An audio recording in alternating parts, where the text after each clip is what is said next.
Watching out for our citizens is the only reason we have a government in the first place. If people in other countries enjoy I don't think anyone ever says, you know, act more white or sound, you know, more white. But it's like an unspoken, you know, it's an unspoken thing. It honestly wasn't until I think I became like a teenage black male that I, for the first time ever, experienced what I would consider like white society seeing me as a threat. One evening at like dusk, I was like walking down the street, and I just remember this sense of like these white people on the street like somehow feeling unsafe by my presence. Yeah. And it was, you know, it was kind of like like, you know, you're not like the little black kid, now you're becoming this like black man. And it's a really weird, subtle thing. A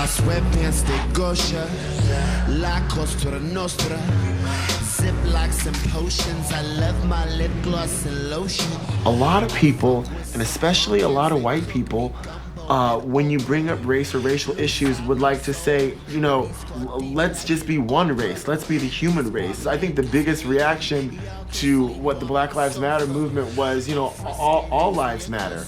But you didn't say all lives mattered until we said Black Lives Mattered. And we said Black Lives Mattered because black people were getting killed, are getting killed, and there was no justice. White people have to admit that white supremacy exists and that it's real.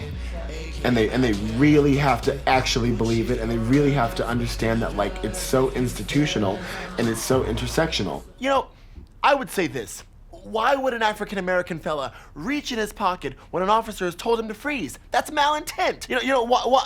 If that gentleman were not a threat, why did it take for officers to Can we talk about the parenting? There's always this fear of a black planet, the fear of black people taking over, the fear of them taking what we have, this fear of just not knowing what's going on. White privilege is that you have the luxury of not having to be aware of this power structure there is in the world. I do mean people of color. Okay, you want to? Oh, hey, I said You're just living your life. You throw around all of these terms. You're getting places not based on your own merit, but you are not aware of it. Society you have always lived in. So what exactly is wrong now? I mean, I think it's really awkward to like ask me about like race stuff. I think it's hard for a lot of white people to even imagine themselves as privileged because they equate privilege with class. Yeah. Or they equate privilege, you know, with money. With money.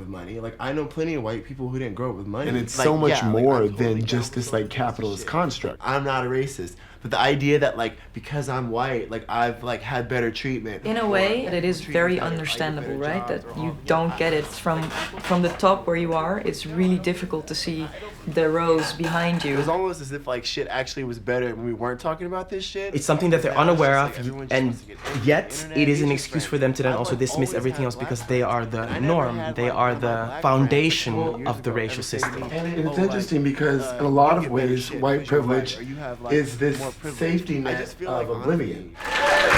Exactly. When they brought up race, I didn't even know what to say. Feminism is feminism. Exactly. I've never heard of white feminism or black feminism. We're all women. Hello. I dated Malcolm in college. He was black. I think he was actually Blasian. When have I ever seen anyone's race? For me, literally, it's the day-to-day. It's like how it goes in school, the way your teacher treats you, the way it seems like white people have an understanding together in which they've like all together decided we're going to treat you differently because you are different. Hello, Sarah. I'm throwing this brunch. Do you think that you could bring some people of color? A black girl, if we had an Asian girl, it would be better optics. Okay. It really is because a lot of people are just really not aware of the fact that it exists. They just kind of blindly choose to accept the fact that they're all right because they're white and the rest just has it harder. Hi, yeah, my name is Meredith. I'm calling from Crinway Apartments. I'm a bit troubled because there's a family in the park outside. I think the scariest thing for me is I always wonder, were people of color having this conversation? I'm a bit uncomfortable by the fact that they're not doing anything. He is a brown-skinned guy. But are white people having this conversation? Usually people have to have a permit to be in the park. Okay, I knew I wasn't crazy. And are white people having this conversation not with us, but amongst themselves? Exactly. That's kind of like, I think, going to be the key game changer that we've yet to actually see wholly transpire in our society. Are there white people having these conversations? Yes.